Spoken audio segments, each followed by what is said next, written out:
Hello, നമസ്കാരം. എന്തുണ്ട് വിശേഷം? എല്ലാവർക്കും സുഖമല്ലേ? അപ്പോൾ നമുക്ക് ഫെബ്രുവരി മാസത്തിൽ നിങ്ങളുടെ റിലേഷൻഷിപ്പിൽ എന്താണ് സംഭവിക്കാൻ പോകുന്നത് നോക്കാം. ഫെബ്രുവരി മാസത്തിൽ നിങ്ങളുടെ റിലേഷൻഷിപ്പിൽ എന്താണ് സംഭവിക്കാൻ പോകുന്നത്? 2 പൈൽ നോക്കാം. അപ്പോൾ നിങ്ങൾക്ക് ഇഷ്ടമുള്ള പൈൽ സെലക്ട് ചെയ്യാം. അപ്പോൾ നോക്കാം. ഇതാണ് ഫസ്റ്റ് പൈല്.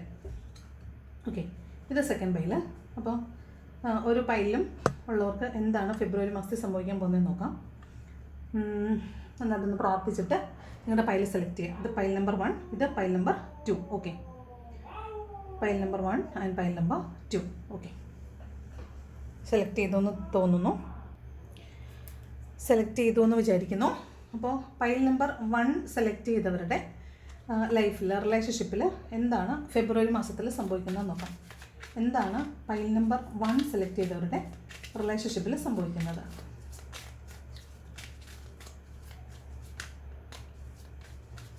ഓക്കെ, നോക്കാം. First page of wands, queen of swords, 8 of swords, judgement, the empress and the knight of wands. Knight of pentacles ആണ് വന്നിരിക്കുന്നത്.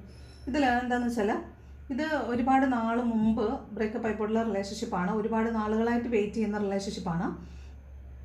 നിങ്ങൾ ഇത് ഒരു സ്മൂത്ത്നെസ് ഇല്ലാത്ത റിലേഷൻഷിപ്പാണ്. അതായത് ഇങ്ങനെ സ്റ്റക്കായി പോയിക്കൊണ്ടിരിക്കുന്ന റിലേഷൻഷിപ്പ്. നിങ്ങൾ ആദ്യകാലങ്ങളിൽ വളരെയധികം സ്നേഹത്തിലുണ്ടായിരുന്ന ആളുകളായിരിക്കാം. പക്ഷേ ഇപ്പോൾ ആ സ്മൂത്ത്നെസ് നഷ്ടപ്പെട്ടിട്ട് വല്ലപ്പോഴും വന്നു പോകുന്ന, വല്ലപ്പോഴും മാത്രം കമ്മ്യൂണിക്കേഷൻ കിട്ടുന്ന ഒരു റിലേഷൻഷിപ്പായിട്ടാണ് നിങ്ങൾക്കിടയിൽ ഇപ്പോൾ ഇത് മുന്നോട്ട് പോകുന്നതായിട്ട് കാണുന്നത്. പേജ് ഓഫ് വാണ്ട്സ് ഉണ്ട്. നിങ്ങൾക്ക് വളരെ അഡ്മിറേഷൻ ഉണ്ട്, വളരെ സ്നേഹമാണ്. നിങ്ങൾ വളരെ അഡ്മിറേഷനോടുകൂടി, വളരെ ആരാധനയോടുകൂടി അന്നുണ്ടായിരുന്ന അതേ പാഷനോടുകൂടി ആയിരിക്കും നിങ്ങളിരിക്കുന്നത്. പക്ഷേ ആ ആൾക്ക് അങ്ങനല്ല. ഓപ്പോസിറ്റ് നിൽക്കുന്ന വ്യക്തി ആണായാലും പെണ്ണായാലും അവർക്ക് അങ്ങനെ ഒരു ഫീലിംഗ് അല്ല നിങ്ങളോട് ഉള്ളത്. അപ്പോൾ നിങ്ങൾക്ക് ഒരുപാട് ചോദ്യങ്ങൾ അവരോട് ചോദിക്കാനുണ്ട്. എന്തുകൊണ്ടാണ് ഇങ്ങനെ സംഭവിക്കുന്നത്? എന്തുകൊണ്ടാണ് ഈ റിലേഷൻഷിപ്പ് ഇങ്ങനെ സ്റ്റക്കായി പോകുന്നത്? അല്ലെങ്കിൽ ഇടയ്ക്കിടയ്ക്ക് ഈ 8 ഓഫ് സോർഡ്സ് ആണ്. അയാൾ ഒരു ഈ 8 ഓഫ് സോർഡിൻ്റെ എനർജിയിലാണ് നിങ്ങളുടെ പേഴ്സൺ നിൽക്കുന്നത്. അപ്പോൾ എന്തുകൊണ്ടാണ് അവരൊരു മുഖം മൂടി ഇട്ടതുപോലെ, അല്ലെങ്കിൽ ഒരു ആക്ഷൻ എടുക്കാതെ, അല്ലെങ്കിൽ ഒരു ബൗണ്ടറിക്കുള്ളിൽ നിൽക്കുന്നത് പോലെ ഇങ്ങനെ ആക്ട് ചെയ്യുന്നത്? എന്തുകൊണ്ടാണ് ഒരു ആക്ഷൻ എടുത്ത് മുന്നോട്ട് വരാത്തത്? എന്തുകൊണ്ടാണ് ചോദ്യങ്ങൾക്ക് മറുപടി തരാത്തത്? എന്തുകൊണ്ടാണ് മുൻപ് വിളിച്ചിരുന്നത് പോലെ വിളിക്കാത്തത്? അങ്ങനെയൊക്കെയുള്ള കുറേ പ്രശ്നങ്ങളിലാണ് നിങ്ങൾ പെട്ടിട്ടുള്ളത്. നിങ്ങളുടെ ചോദ്യം ജെനുവിനാണ്. കാരണം നിങ്ങൾ ഇങ്ങനെ അല്ലായിരുന്നു, നിങ്ങളുടെ റിലേഷൻഷിപ്പ് ഇങ്ങനെ അല്ലായിരുന്നു. അപ്പോൾ ഇപ്പോൾ ഉള്ള ആ ഒരു നിശ്ചലാവസ്ഥയ്ക്ക് അല്ലെങ്കിൽ സ്റ്റക്നെസ്സിന് എന്താണ് കാരണം എന്ന് നിങ്ങൾ ചോദിക്കുന്നുണ്ടാവും. പക്ഷെ അതിനൊന്നും ഉത്തരം നിങ്ങൾക്ക് കിട്ടുന്നുണ്ടാകത്തില്ല.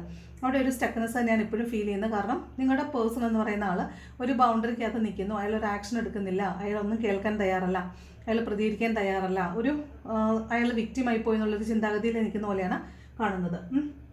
അപ്പോൾ നിങ്ങൾക്കും ഒരു കൺഫ്യൂഷനാണ്. ഇതെന്താണ് ഇങ്ങനെ? ഇനി ഇത് മുന്നോട്ട് പോകുമോ? ഇതിൻ്റെ ഫ്യൂച്ചർ എന്താണ്? റിലേഷൻഷിപ്പിനൊരു ഭാവിയുണ്ടോ? എന്തുകൊണ്ടാണ് ഇങ്ങനെ സംഭവിക്കുന്നത്? അങ്ങനെ ഇത് നിൽക്കണോ പോകണോ എന്നുള്ളൊരു അട്ടർ കൺഫ്യൂഷനിലാണ് ഈ റിലേഷൻഷിപ്പ് മുന്നോട്ട് പോയിക്കൊണ്ടിരിക്കുന്നത് കാണുന്നത്. ജഡ്ജ്മെൻറ്റിലാണ്. കാരണം ഒരു തീരുമാനം എടുത്തിട്ട് നിൽക്കാനും വയ്യ, പോകാനും വയ്യ എന്ന് പറഞ്ഞൊരു അവസ്ഥയിൽ കൂടിയാണ് നിങ്ങൾ പോകുന്നതായിട്ട് കാണുന്നത്.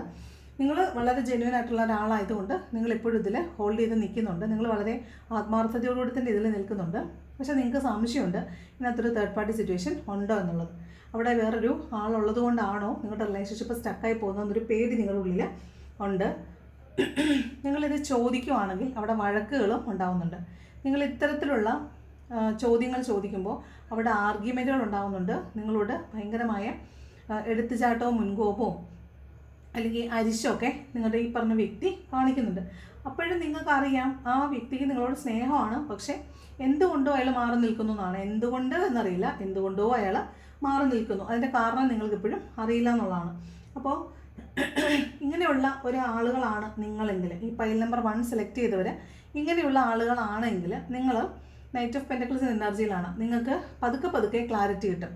സമയമെടുക്കും, പക്ഷേ നിങ്ങൾക്ക് പതുക്കെ ക്ലാരിറ്റി കിട്ടും. അത് ചിലപ്പോൾ പോസിറ്റീവ് ആയിരിക്കാം, ചിലപ്പോൾ നെഗറ്റീവ് ആയിരിക്കാം.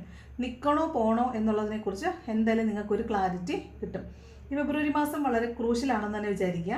കാരണം നമ്മളെ ആവശ്യമില്ലാത്തടത്ത് നമുക്കും വെറുതെ പോയി നിന്ന് നമ്മുടെ സമയവും എനർജി വേസ്റ്റ് ചെയ്യേണ്ട ആവശ്യം ഇല്ല. ഇത് എന്തുകൊണ്ടാണ് നല്ലൊരു റിലേഷൻഷിപ്പ് സ്മൂത്തായി പോയിക്കൊണ്ടിരുന്ന റിലേഷൻഷിപ്പ് സ്റ്റക്ക് ആവുന്നത്, അല്ലെങ്കിൽ ഈ റിലേഷൻഷിപ്പിനകത്ത് എന്തുകൊണ്ടാണ് ഈ മെല്ലെ മെല്ലെ തിരിച്ചു വരിക എന്നൊരു പാറ്റേൺ ഉണ്ടാകുന്നത്? അപ്പോൾ ആ പാറ്റേൺ ഉണ്ടാകുന്നതിനർത്ഥം അവിടെ ക്ലാരിഫൈ ചെയ്യേണ്ട എന്തൊക്കെയോ കാര്യങ്ങളുണ്ട് എന്നുള്ളത് കൊണ്ടല്ലേ. അപ്പോൾ അത് നിങ്ങൾക്ക് ദഹിക്കുന്നതാണെങ്കിൽ മാത്രം, നിങ്ങൾക്ക് കിട്ടുന്ന മറുപടി നിങ്ങൾക്ക് കൺവിൻസിങ് ആണെങ്കിൽ മാത്രം നിങ്ങൾ റിലേഷൻഷിപ്പിലേക്ക് തിരിച്ചു പോവുക. അല്ലെന്നുണ്ടെങ്കിൽ നിങ്ങൾ എന്താണോ തീരുമാനിക്കുന്നത് അതിലേക്ക് പോവുക. നിങ്ങൾ നിങ്ങളുടെ സേഫ് സോൺ നോക്കി മാത്രം നിൽക്കുക. ഓക്കെ, ഒരിക്കൽ സ്നേഹിച്ചിരുന്നു എന്നതുകൊണ്ട് എല്ലാ കാലവും അതേ ഇൻറ്റൻസിറ്റിയോടുകൂടി അതേ നിഷ്കളങ്കതയോടുകൂടി മറ്റൊരാളെ സ്നേഹിക്കണമെന്നൊരു നിർബന്ധമില്ല. അവരിങ്ങോട്ട് കാണിക്കുന്ന കമ്മിറ്റ്മെൻറ്റ് മാത്രം അങ്ങോട്ടും കൊടുത്തിരുന്നാൽ മതി. ഓക്കെ, അപ്പോൾ നിങ്ങൾക്കൊരു ക്ലാരിറ്റി കിട്ടും എന്നുള്ളതാണ്. സ്റ്റക്കായി നിൽക്കുന്ന റിലേഷൻഷിപ്പ് ആണെങ്കിൽ പതുക്കെ നിങ്ങൾക്കൊരു ക്ലാരിറ്റി കിട്ടും. എന്താണ് സംഭവിക്കുന്നതെന്നും എങ്ങോട്ടാണ് ഇനി നിങ്ങൾ എന്താണ് ചെയ്യേണ്ടതെന്നതിനെക്കുറിച്ചും നിങ്ങൾക്കൊരു ക്ലാരിറ്റി ഈ മാസം കിട്ടുമെന്നാണ് നൈറ്റ് ഓഫ് പെൻറ്റക്കിൾസിൻ്റെ എനർജി പറയുന്നത്. ഓക്കെ, നിങ്ങൾക്ക് ഏഞ്ചൽസ് എന്ത് ഗൈഡൻസ് ആണ് തരുന്നത് നോക്കാം. ഏഞ്ചൽസ് എന്ത് ഗൈഡൻസ് ആണ് തരുന്നത്? ഹെൽപ്ഫുൾ പീപ്പിളാണ്. അപ്പോൾ ഇത് നിങ്ങളെ ഹെൽപ്പ് ചെയ്യാൻ, നിങ്ങളെ ഗൈഡ് ചെയ്യാൻ വേണ്ടി ഒരു ഗൈഡൻസ് ഒക്കെ എടുക്കാനോ ഒക്കെ ആയിരിക്കും നിങ്ങളെ ആളുകൾ ഹെൽപ്പ് ചെയ്യുന്നതാണ്. നിങ്ങൾക്ക് മുന്നോട്ട് പോകാനുള്ള വഴി ആളുകൾ പറഞ്ഞു തരും എന്ന് കാണുന്നുണ്ട്. ദെൻ യു ആർ റെഡി എന്നാണ്. അത് നിങ്ങൾ ഇത് തന്നെയാണ് പറഞ്ഞത്, നിങ്ങൾ ഈ സമയത്തിനകം റെഡിയാകും. ഈ ജഡ്ജ്മെൻറ്റ് നിങ്ങൾക്ക് കുറേ നാളുകൊണ്ട് നിങ്ങൾ മനസ്സിലിട്ട് ഇങ്ങനെ ആലോചിക്കുകയാണ്, എന്താണ് ചെയ്യേണ്ടത്, എന്തുകൊണ്ടാണ് ഇങ്ങനെ എന്ന് നിങ്ങൾ ആലോചിക്കുകയാണെങ്കിൽ നിങ്ങൾക്ക് തീർച്ചയായിട്ടും ഒരു മറുപടി നിങ്ങൾക്ക് തന്നെ ഉണ്ടാക്കിയെടുക്കാൻ പറ്റും. സമയം കടന്നു പോകുന്നതനുസരിച്ച് നിങ്ങൾക്ക് കാര്യങ്ങൾ കൂടുതൽ ക്ലിയർ ആവും, നിങ്ങളായിട്ടൊരു തീരുമാനത്തിലേക്ക് എത്തും. ഓക്കെ, നിങ്ങളായിട്ട് എവോൾവ് ആവും, നിങ്ങളായിട്ടൊരു തീരുമാനത്തിലേക്ക് എത്തും, നിങ്ങൾക്ക് ക്ലാരിറ്റി കിട്ടും. ഓക്കെ, ഇനി ചിലപ്പോൾ മറ്റുള്ള ആളുകളുടെ സഹായം തരേണ്ടി വരും, എന്നാലും അത് നിങ്ങളെ ഹെൽപ്ഫുൾ ആയിരിക്കും. നിങ്ങളത് അതിലേക്ക് എത്തിച്ചേരും, ആ ക്ലാരിറ്റിയിലേക്ക് എത്തിച്ചേരുമെന്നാണ് ഫസ്റ്റ് പൈൽ വന്നവർക്ക് കിട്ടുന്ന ഗൈഡൻസ്. ഓക്കെ, ഇതാണ് ഫസ്റ്റ് പൈൽ സെലക്ട് ചെയ്തവർക്കുള്ള റീഡിംഗ് എന്ന് പറയുന്നത്. Okay, sorry. ഇനി സെക്കൻഡ് പൈൽ സെലക്ട് ചെയ്ത ആളുകൾക്കുള്ള ഗൈഡൻസ് എന്താണെന്ന് നോക്കാം. സെക്കൻഡ് പൈൽ സെലക്ട് ചെയ്ത ആളുകൾക്കുള്ള ഗൈഡൻസ്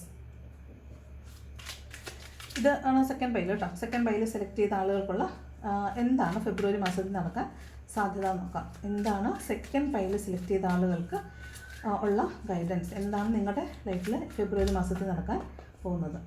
ഓക്കെ, ഒന്ന് പേജ് ഓഫ് വാൺസ് ആണ്. ആദ്യം പേജ് ഓഫ് വാൺസ് തന്നെ എത്തുന്നു. 2 4 ഓഫ് കപ്സ് ആണ്. Knight of swords, 9 of cups, ace of cups and 9 of pentacles. Photo വന്നിരിക്കുന്ന ക്വീൻ ഓഫ് സോർട്സ് ആണ്. ഇത് മറ്റേതിലും ക്വീൻ ഓഫ് സോർട്സ് ഉണ്ടായിരുന്നു. അപ്പം ശരിക്കും പറഞ്ഞാൽ എല്ലാ റിലേഷൻഷിപ്പുകളും മിക്കവാറും എല്ലാ റിലേഷൻഷിപ്പുകളും സ്റ്റക്കാണെന്നുള്ളതാണ്. നിങ്ങൾക്കെല്ലാം ഉള്ളിൻ്റെ ഉള്ളിൽ എന്തുകൊണ്ട് ഇത് സംഭവിക്കുന്നു എന്നൊരു ചോദ്യമാണുള്ളത്. ഈ സെക്കൻഡ് പൈൽ സെലക്ട് ചെയ്തവരുടെയും പ്രശ്നം വിഭിന്നമല്ല. നിങ്ങൾ കുറച്ചും കൂടെ കാർക്കശ്യമുള്ളവരാണ്. നിങ്ങൾ കുറച്ചും കൂടെ മറ്റേ ഓപ്പോസിറ്റ് നിന്ന ആളെ കുറച്ചും കൂടെ കൺട്രോൾ ചെയ്തിട്ടുള്ള ആളുകളായിരിക്കും. നിങ്ങൾ കുറച്ചും കൂടെ ടോക്സിക് ആയിട്ടുള്ള ആളുകളായിരിക്കും. അത് ഇപ്പം നിങ്ങൾക്ക് നിങ്ങളാണ് ടോക്സിക് ആയിരുന്നോ എന്ന് നിങ്ങളൊന്ന് പുനഃപരിശോധിക്കുന്നത് നല്ലത്. നിങ്ങൾക്ക് ഇതുവരെ തോന്നിയിട്ടുണ്ടാവില്ല നിങ്ങൾ കുറച്ച് ടോക്സിക് ആയിരുന്നു, നിങ്ങൾ കൺട്രോൾ ചെയ്യാൻ ശ്രമിച്ചിരുന്നു, അപ്പോൾ അവർ ഓടി രക്ഷപ്പെടുകയാണ് ചെയ്തത്. നിങ്ങൾ ആലോചിച്ച് നോക്കണം. നിങ്ങൾ അവരോട് ഫോൺ വിളിക്കുന്ന സമയത്ത്, സംസാരിക്കുന്ന സമയത്ത് അവർ നിങ്ങളുടെ അടുത്ത് എപ്പോൾ വിളിച്ചാലും ഇതാണ് പ്രശ്നം, അല്ലെങ്കിൽ ഇതാണ് കുഴപ്പം, ഇതാണ് പ്രശ്നം എന്ന് പറയുന്നുണ്ടോ? അല്ലെങ്കിൽ നിങ്ങളുടെ അടുത്ത് എന്തെങ്കിലും ഒരു കാര്യം പറയുമ്പോഴത്തേക്കും നിന്നെ വിളിച്ചാൽ പരാതിയും പരിഭവവും മാത്രമേ ഉള്ളൂ, അല്ലെങ്കിൽ നിന്നെ വിളിച്ചാൽ ഇത് മാത്രമേ കേൾക്കാനുള്ളൂ, അതുകൊണ്ടാണ് ഞാൻ നിന്നെ വിളിക്കാത്തത് എന്ന് നിങ്ങളുടെ അടുത്ത് പറയുന്നുണ്ടെങ്കിൽ അതിനർത്ഥം നിങ്ങളെ കൊണ്ട് ആ മനുഷ്യൻ മടുത്തിരിക്കുന്നു എന്നാണ്. ആ മനുഷ്യൻ, അത് പെണ്ണോ ആണോ ആവട്ടെ, അയാൾ നിങ്ങളെ കൊണ്ട് മടുത്തിരിക്കുന്നു എന്നാണ്. അതായത് നിങ്ങൾ കുറച്ച് ടോക്സിക് ആയിരുന്നു, നിങ്ങൾ കുറച്ച് അതോറിറ്റേറ്റീവ് ആയിട്ടുള്ളൊരു ആളായിരുന്നു. നിങ്ങൾ അയാളുടെ എല്ലാ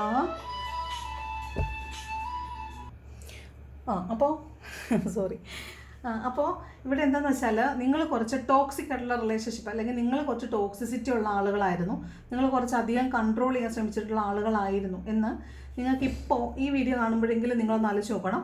നിങ്ങളുടെ റിലേഷൻഷിപ്പിൽ നിന്ന് അയാൾ മാറിപ്പോകുന്ന സമയങ്ങളിൽ അയാൾ അങ്ങനെ പറഞ്ഞിട്ടുണ്ടോ?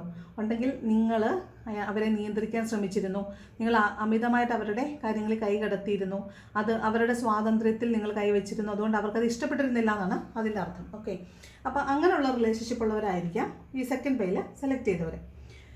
ഇവിടെ പേജ് ഓഫ് വാൺസ് ആണ്. അങ്ങോട്ടും ഇങ്ങോട്ടും ഭയങ്കര സ്നേഹമൊക്കെയാണ്, പക്ഷേ ഈ അഭിനിവേശം കൂടിപ്പോയിട്ട് എന്താണെന്ന് വെച്ചാൽ 4 ഓഫ് കപ്സ് ആണ്, മടുത്തുപോയി. മടുക്കുക എന്ന് വെച്ചാൽ ഡിസപ്പോയിൻറ്റഡ് ആയിപ്പോയി, അല്ലെങ്കിൽ എൻ്റെ സെലക്ഷൻ മോശമായിപ്പോയി, അല്ലെങ്കിൽ എനിക്ക് കുറച്ചും കൂടെ നല്ലൊരു ആളെ സെലക്ട് ചെയ്യാമായിരുന്നു എന്ന് തോന്നുന്ന വിധം നിങ്ങളെക്കൊണ്ട് മടുത്തിരിക്കുന്നു എന്നാണ്.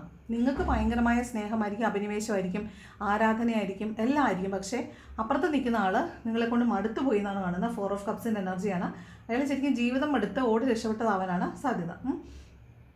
Then knight of swords. അയാൾ ഈ പറഞ്ഞ പോലെ അയാളും രണ്ടുപേരും അങ്ങോട്ടും ഇങ്ങോട്ടും ആർഗ്യുമെൻറ്റിന് മിടുക്കരാണ്. നിങ്ങൾ അങ്ങോട്ട് ചോദ്യം ചെയ്യും, അതിന് ഉരുളക്കുപ്പേരി പോലെ ഇങ്ങോട്ട് മറുപടിയും കിട്ടുമ്പോൾ സ്വാഭാവികമായിട്ടും കോൺഫ്ലിക്റ്റുകൾ ഇഷ്ടം പോലെ ഉണ്ടായിട്ടുണ്ടാവും. നന്നായിട്ട് ആർഗ്യുമെൻറ്റ് ചെയ്തിട്ടുണ്ടാവും രണ്ടുപേരും അങ്ങോട്ടും ഇങ്ങോട്ടും, നന്നായിട്ട് വഴക്കുണ്ടായിട്ടുണ്ടാവും. എന്നിട്ട് രണ്ടുപേരും മിണ്ടാതിരിക്കും.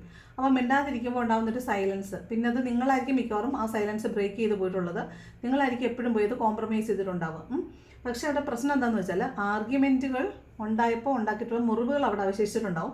പറഞ്ഞ പ്രശ്നം കോംപ്രമൈസ് ആക്കി, പക്ഷേ പ്രശ്നത്തിൻ്റെ മുകളിലുള്ളൊരു മരുന്ന് പുരട്ടൽ മാത്രമേ നടന്നുള്ളൂ. പ്രശ്നം എപ്പോഴും അതിൻ്റെ ഡീപ്പിൽ ഉണ്ടായിരുന്നു. ഓക്കെ, എന്നിട്ട് എന്ത് ചെയ്യും, അതിൻ്റെ മുകളിൽ പുതിയ നിങ്ങൾ വീണ്ടും പുതിയതായിട്ട് റീസ്റ്റാർട്ട് ചെയ്യും. നിങ്ങളുടെ റിലേഷൻഷിപ്പ് റീസ്റ്റാർട്ട് ചെയ്യും.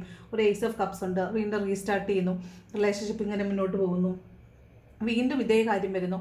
നിങ്ങൾ വെയിറ്റ് ചെയ്യുന്നു, വഴക്കുണ്ടാവുന്നു, പിരിയുന്നു, വെയിറ്റ് ചെയ്യുന്നു. ഓക്കെ, ഇതേ രീതിയിലായിരിക്കും നിങ്ങളുടെ റിലേഷൻഷിപ്പ് പോയിക്കൊണ്ടിരുന്നത്. അങ്ങനെയുള്ള എനർജിയുള്ള ആളുകളാണ് ഈ സെക്കൻഡ് പൈൽ സെലക്ട് ചെയ്തവരെങ്കിൽ നിങ്ങളുടെ റിലേഷൻഷിപ്പ് കുറച്ച് കൂടുതൽ കോംപ്ലിക്കേറ്റഡ് ആണ്. ഇവിടെ കുറച്ച് സമയമെടുക്കും നിങ്ങളുടെ പ്രശ്നം ഒന്ന് കോംപ്രമൈസ് ആകാൻ വേണ്ടിയിട്ട്. കാരണം ഈ പറഞ്ഞ നിങ്ങളുടെ പേഴ്സൺ എന്ന് പറഞ്ഞ ആൾ, അയാൾക്ക് കുറച്ച് സമയം വേണം. കാരണം സമയം വേണമെന്ന് മാത്രമല്ല, നിങ്ങളുടെ ഒരു ആർഗ്യുമെൻറ്റേറ്റീവ് ആയിട്ടുള്ള ടോണ്, ആർഗ്യുമെൻറ്റേറ്റീവ് ആയിട്ടുള്ള സംസാരം അത് അവർക്ക് ഇഷ്ടമല്ല. നിങ്ങൾ ചോദ്യം ചെയ്യുന്നത് അവർക്ക് ഇഷ്ടമല്ല. അവർ ചിലപ്പം കൂടുതൽ സ്വാതന്ത്ര്യം ആഗ്രഹിക്കുന്നവരായിരിക്കും, അവരെ ചോദ്യം ചെയ്യുന്നത് ഇഷ്ടമല്ലാത്തവരായിരിക്കും. അപ്പോൾ അങ്ങനെയുള്ള ആളുകൾക്ക് നിങ്ങളുടെ ചോദ്യം ചെയ്യലുകൾ തീരെ ഇഷ്ടപ്പെടുന്നുണ്ടാവില്ല. അപ്പോൾ അവർക്ക് നിങ്ങളോട് പഴയ പോലെയുള്ള ഒരു ഇൻറ്റിമസി ഇപ്പോൾ തോന്നുന്നുണ്ടാവത്തില്ല. അപ്പോൾ ഈ സെക്കൻഡ് പൈൽ സെലക്ട് ചെയ്ത ആളുകളെ സംബന്ധിച്ച് റിലേഷൻഷിപ്പ് കുറച്ച് കോംപ്ലിക്കേറ്റഡ് ആണ്. ഫെബ്രുവരി മാസത്തിൽ പ്രത്യേകിച്ച് നിങ്ങൾ സ്റ്റക്കായിട്ട് നിൽക്കുന്ന ആളുകളാണെങ്കിൽ പ്രത്യേകിച്ചൊരു മൂവ്മെൻ്റ് ഒന്നും ഉണ്ടാകാൻ സാധ്യതയില്ല. ഒരു സ്റ്റക്ക്നെസ് തന്നെയാണ് ഫീൽ ചെയ്യുന്നത്. നിങ്ങളുടെ ആ ഒരു ആറ്റിറ്റ്യൂഡിൽ മാറ്റം വന്നു എന്ന് അവർക്ക് ബോധ്യപ്പെടാത്തിടത്തോളം അവർ തിരിച്ച് നിങ്ങളിലേക്ക് വരാനുള്ള സാധ്യത കുറവാണ്. ഓക്കെ, അതാണ് ഈ ഒരു സെക്കൻഡ് പൈൽ സെലക്ട് ചെയ്തവർക്ക് കാണുന്നത്. ഓക്കെ, അത് എന്താണെന്ന് വെച്ചാൽ റിലേഷൻഷിപ്പുകളിൽ നമ്മളെപ്പോഴും റിലേഷൻഷിപ്പിൻ്റെ ഗൈഡൻസ് എടുക്കുമ്പോൾ നമ്മൾ കാണുന്നതാണ്, നിങ്ങൾ കോഡിപ്പെൻഡൻസി നല്ലതാണ്. അങ്ങോട്ടും ഇങ്ങോട്ടും ആശ്രയിക്കുകയും അങ്ങോട്ടും ഇങ്ങോട്ടും കൊടുക്കൽ വാങ്ങലുകളും ഇതൊക്കെ നല്ലതാണ്. പക്ഷേ ഈ അഡിക്ഷൻ നല്ലതല്ല. ഒന്ന്, അങ്ങോട്ട് അഡിക്റ്റായിട്ടിരിക്കുക എന്ന് പറയുന്നത് നല്ലതല്ല. 2, അഡിക്ഷൻ എന്ന് മാത്രമല്ല, അവരെ ഇടം വരെ പോകാൻ വിടാതെ ഇങ്ങനെ പിടിച്ചു വെക്കുക, ടോക്സിക് ആയിട്ടിരിക്കുക, അവരുടെ ഒരു ഇൻഡിപെൻഡൻസിനെ ചോദ്യം ചെയ്യുക, എപ്പോഴും നിങ്ങളിൽ ഇങ്ങനെ ഹോൾഡ് ചെയ്ത് വെക്കുക, എന്തിനും ഏതിനും അനുവാദം ചോദിക്കുക, അങ്ങനെയുള്ള ആളുകളാണ് നിങ്ങളെങ്കിൽ തീർച്ചയായിട്ടും അതൊരു ടോക്സിക് റിലേഷൻഷിപ്പാണ്. മറ്റുള്ള ആളുകളോട് സംസാരിക്കാൻ വിടാതിരിക്കുക. അപ്പോൾ അങ്ങനെയുള്ള റിലേഷൻഷിപ്പുകളിലുള്ളവരാണ് ഈ സെക്കൻഡ് പൈൽ സെലക്ട് ചെയ്തേക്കുന്നതെങ്കിൽ നിങ്ങളുടെ റിലേഷൻഷിപ്പ് കുറച്ച് കോംപ്ലിക്കേറ്റഡ് ആണ്. അതിന് കുറച്ചധികം സമയം വേണം. ഫെബ്രുവരി മാസം കൊണ്ട് അത് സോൾവ് ആകാനുള്ള സാധ്യത കുറവായിട്ടാണ് കാണുന്നത്. ഓക്കെ, അപ്പോൾ ഇതാണ് സെക്കൻഡ് പൈൽ സെലക്ട് ചെയ്തവരുടെ ഫെബ്രുവരി മാസത്തിലെ റിലേഷൻഷിപ്പ് റീഡിംഗ് എന്ന് പറയുന്നത്. നിങ്ങൾക്ക് എന്താണ് ഏഞ്ചൽസ് തരുന്ന ഗൈഡൻസ് എന്ന് നോക്കാം. ഇതൊരു ഗൈഡൻസ് ആണ് കേട്ടോ. എന്താണ് ഏഞ്ചൽസ് നിങ്ങൾക്ക് തരുന്ന ഗൈഡൻസ്, എന്ത് ഗൈഡൻസ് ആണ്, എന്ത് ചെയ്യാനാണ് പറയുന്നത് നോക്കാം. ഇംപ്രൂവിങ് ഹെൽത്ത്, അതായത് നിങ്ങളുടെ മെൻ്റൽ ഹെൽത്ത്. ഇത് ഹെൽത്ത് എന്ന് പറയുന്നത് ഫിസിക്കൽ ആൻഡ് മെൻ്റൽ ആയിരിക്കും കേട്ടോ, സ്പിരിച്വൽ ഹെൽത്ത് ആയിരിക്കും കേട്ടോ. കാരണം ഇവിടെ ഈ ക്വീൻ ഓഫ് സോർഡ് എന്ന് പറഞ്ഞാൽ തല പുകച്ചിങ്ങനെ ഇരിക്കുന്ന ഒരാളാണ്. അതായത് ഭയങ്കര ആങ്സൈറ്റി ഡിസോർഡർ ഉള്ളവരായിരിക്കും, ഭയങ്കര ദേഷ്യമായിരിക്കും, ഹൈപ്പർ ആക്റ്റീവ് ആയിരിക്കും, അങ്ങനെയുള്ള ഒരാളാണ്. എന്ത് പറഞ്ഞാലും ദേഷ്യം വരുന്ന, എടുത്തു ചാടി സംസാരിക്കുന്ന ആളുകളായിരിക്കും. അപ്പോൾ നിങ്ങളെ സംബന്ധിച്ച് നിങ്ങളുടെ മെൻ്റൽ എനർജി കുറച്ച് നിങ്ങൾ കാമായിട്ടിരിക്കാൻ ശ്രമിക്കുക, കുറച്ച് നന്നായിട്ട് ഒറ്റയ്ക്കിരിക്കാൻ ശ്രമിക്കുക, കുറച്ച് ബ്രീത്തിങ് എക്സസൈസുകൾ ചെയ്യുക, കുറച്ച് നിങ്ങളെ തന്നെ ഒന്ന് ഇൻഡിപെൻഡൻ്റ് ആക്കാനായിട്ട് വിടുക. നിങ്ങളിങ്ങനെ മറ്റുള്ള ഓർമ്മകളിൽ ഹോൾഡ് ചെയ്ത് വെക്കുക, മറ്റുള്ള ആളുകൾ വന്നാലേ സന്തോഷം ഉണ്ടാകുമെന്നൊന്നും വിചാരിക്കാതെ നിങ്ങളിൽ തന്നെ ഒരു സെൽഫ് സഫിഷ്യൻസി കണ്ടെത്തണം. അപ്പോൾ നിങ്ങളുടെ ഒരു ഹെൽത്തിൽ ഒരു ഇമ്പ്രൂവ്മെൻറ്റ് വരും. നിങ്ങൾക്കിപ്പോൾ ഈ മെൻ്റൽ പ്രഷർ കാരണം നിങ്ങൾക്ക് പലതരം അസുഖങ്ങൾ, ഇപ്പോൾ വയറുവേദന, കൈവേദന, കാൽവേദന, നെഞ്ചുവേദന ഒക്കെ ഉണ്ട്. ഇതൊന്നും നിങ്ങൾക്ക് ശാരീരികമായിട്ടുള്ള ബുദ്ധിമുട്ടല്ല. ശരിക്കും നിങ്ങളുടെ ഉള്ളിൽ കിടക്കുന്ന സ്ട്രെസ്സ് ശരീരം പുറത്ത് കളയാൻ ശ്രമിക്കുന്നതാണ് ഈ പെയിൻ ഒക്കെ എന്ന് പറയുന്നത് കേട്ടോ. അപ്പോൾ അത് നിങ്ങൾ വളരെയധികം ശ്രദ്ധിക്കണം. നിങ്ങളുടെ ഹെൽത്ത് തന്നെ താറുമാറായിട്ടിരിക്കുമായിരിക്കും. ആ ഹെൽത്തിനെ ഇമ്പ്രൂവ് ചെയ്യാൻ ശ്രമിക്കണം. നന്നായിട്ട് വെള്ളം കുടിക്കണം എന്നൊക്കെയാണ് കേട്ടോ. ദെൻ റീകൺസിഡർ ആണ് വന്നിരിക്കുന്നത്. ഇതെന്നാണ് നമ്മൾ പറഞ്ഞത്, നിങ്ങളുടെ ആറ്റിറ്റ്യൂഡ് നിങ്ങളൊന്ന് റീകൺസിഡർ ചെയ്യണം. നിങ്ങൾ ടോക്സിക് ആയിട്ടാണ് ബിഹേവ് ചെയ്യുന്നതെന്ന് നിങ്ങൾക്ക് മനസ്സിലായിട്ടുണ്ടാവും. അപ്പോൾ നിങ്ങളതൊന്ന് റീകൺസിഡർ ചെയ്യണം കേട്ടോ. ഇനിമേൽ അയാളോട് എങ്ങനെയാണ് ബിഹേവ് ചെയ്യേണ്ടതെന്ന് നിങ്ങൾക്ക് ഒന്നുകൂടെ റീകൺസിഡർ ചെയ്യും. ഓപ്പർച്യൂണിറ്റി, ഇനി കിട്ടുന്ന ഒരു അവസരം നിങ്ങൾ മുതലാക്കണം എന്നാണ്. ഇനി നിങ്ങൾക്ക് അയാളുമായിട്ട്, ഈ പറഞ്ഞ ഓപ്പോസിറ്റ് നിൽക്കുന്ന വ്യക്തിയുമായിട്ട് ഒരു അവസരം കിട്ടുമ്പോൾ നിങ്ങൾ ആ ഓപ്പർച്യൂണിറ്റിയെ മാക്സിമം യൂസ് ചെയ്യുക മീൻസ് നിങ്ങൾ വളരെ സ്നേഹത്തിൽ സംസാരിക്കുക, ടോക്സിക് ആയിട്ടല്ലാതെ സംസാരിക്കുക, കുറച്ച് സ്നേഹക്കൂടുതലുകൊണ്ടാണ് സംഭവിച്ചു പോയത്, അങ്ങനെയുള്ള കാര്യങ്ങളൊക്കെ പറയാം. അങ്ങനെ ഒന്ന് കോംപ്രമൈസ് ആകാനായിട്ട് ശ്രമിക്കുക, ഫൊർഗീവ്നെസ് കൊടുക്കുക എന്നുള്ളതാണ് കേട്ടോ. അപ്പോൾ നിങ്ങളോട് ഹോപ്പനപ്പനോ ഒക്കെ ചൊല്ലാനാണ് പറയുന്നത്. മറ്റേ വ്യക്തി നിങ്ങളെ ഓർത്ത് വിഷമിക്കുന്നുണ്ടാവും, നിങ്ങളോട് അടുത്തേക്ക് വരാനുള്ള പേടി കൊണ്ടായിരിക്കും വരാത്തത്. അപ്പോൾ അവർക്ക് ഹോപ്പനൊപ്പനോ ചൊല്ലണം, അവർക്ക് വേണ്ടി പ്രാർത്ഥിക്കണം, അവർക്കും ഇമോഷണൽ സ്റ്റെബിലിറ്റി വരാൻ വേണ്ടിയിട്ട് നിങ്ങളും കൂടെ ഒന്ന് ശ്രമിക്കുന്നത് നല്ലതായിരിക്കും. ഓക്കെ, അപ്പോൾ ഇതാണ് റീഡിങ് ഇഷ്ടപ്പെട്ടാൽ ലൈക്ക് ചെയ്യുക, ഇഷ്ടപ്പെട്ടില്ലെങ്കിൽ ഡിസ്ലൈക്ക് ചെയ്യുക. കമൻറ്റ് ചെയ്യാൻ ഇഷ്ടമുള്ളവരെ കമൻറ്റും കൂടെ ചെയ്യണം, ഹൈപ്പ് ചെയ്യാൻ മറക്കരുത്. പിന്നെ സബ്സ്ക്രൈബ് ചെയ്യാതാണെന്നവരെ സബ്സ്ക്രൈബ് ചെയ്യണം. Thank you so much for watching my video. Thank you.